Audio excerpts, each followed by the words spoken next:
উপস্থিত সকলকে আমার অসংখ্য শ্রদ্ধা সম্মান, ছোটদের অনেক অনেক ভালোবাসা জানাই। আজকের নিবেদনে কবিগুরু রবীন্দ্রনাথ ঠাকুরের ছোট বড়। এখনো তো বড় হইনি আমি, ছোট আছি ছেলে মানুষ বলে।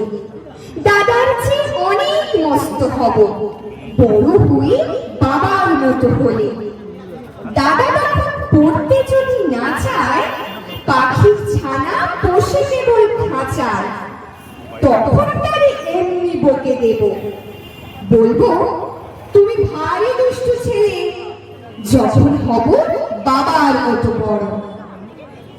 তখন নিয়ে দাদার খাঁচা খানা, বড় বড় পুষ্প পাখির ছানা। 10:30 যখন যাবে বেজে, নামার জন্য করবো না তো তারা। ছাতা একটা ঘাড়ে করে নিয়ে ছুটি পায়ে বেরিয়ে আসবো পাড়া। গুরুমশাই দাওয়া এনে পরে চৌকি এনে দিতে বলবো ঘরে।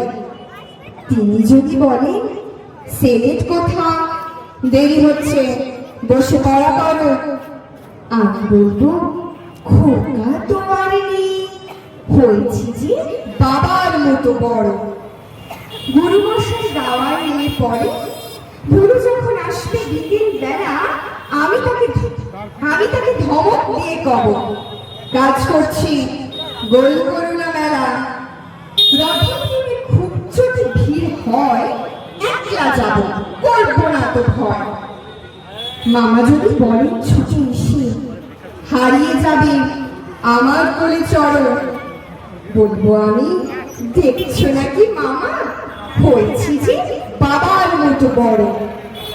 দেখি দেখি মামা বলবে তাই তো, খোকা আমার সে খোকার নাই তো। আমি যদি প্রথম বড় হব, মা সেদিনই গঙ্গা স্নানের পরে আসবে যখন খিড়কি দুয়ার দিয়ে, ভাববে কেন বয়সী ঘরে। তখন আমি চাবি খুলতে শিখে যত ইচ্ছে টাকা দিচ্ছি ঝিকে। মা দেখি তাই বলবে তাড়াতাড়ি, খোকা তোমার খেলা কেমন তোর। আমি বলবো মাইনে দিচ্ছি আমি, হয়েছি যে বাবার মতো বড়। পুরো যদি টাকা, পুরোই খাবার, যত চাই মা এনে দেবো আমার। আশ্বিনেতে পুজোর ছুটি হবে, মেলা বসবে গাজন তলার হাটে। বাবার নৌকা কত দূরের থেকে লাগবে এসে বাবুগঞ্জের ঘাটে। বাবা মনে ভাববে সোজাসুজি, খোকা তেমনি খোকাই আছে বুঝি। ছোট ছোট রঙিন জামা জুতো কিনে এনে বলবে আমায় পরো। আমি বলবো দাদা পড়বে এসে, এখন আমি তোমার মতো বড়। দেখছো নাকি যে ছোট মাপ জামা, পড়তে গেলে 8 হবে যে আমার। নমস্কার।